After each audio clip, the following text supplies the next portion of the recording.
இந்த அதிமுகல இருக்கக்கூடிய தொண்டர்கள பத்தி நமக்கு தெரியாது. ஆனா, அந்த நிர்வாகிகள் இருக்காங்கல்ல, இவங்க எல்லாருக்கும் எப்படிடா எடப்பாடி பழனிசாமி ஒரு தலைவரா ஏத்துக்கிட்டாங்க?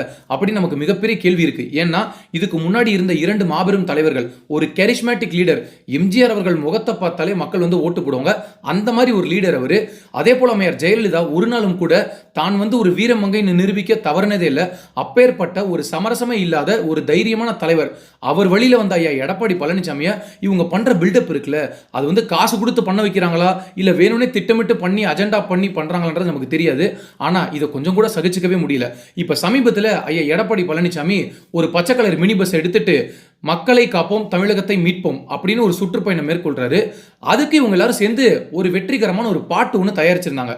அந்த பாட்டை கேட்க கேட்க அந்த பாட்டு இது எங்கேயோ கேட்ட மாதிரி இருக்கேன்னு நல்லா ரீவைண்ட் பண்ணி கேட்டு பார்த்தா விஜய் அவர்களுக்கு டிவிகேல கொடி பாடல்னு ஒன்று போட்டிருந்தாங்க. அந்த பாட்டை கேட்டா இந்த பாட்டும் அந்த பாட்டும் ஒரே மாதிரி தான் இருக்கும். ஒரே ஒரு சின்ன வித்தியாசம் என்னன்னா இந்த பக்கம் விஜய் போட்டோ எடுத்துட்டு எடப்பாடி பழனிசாமி போட்டோவை போட்டுட்டு லிரிக்ஸை மட்டும் மாத்திட்டாங்க.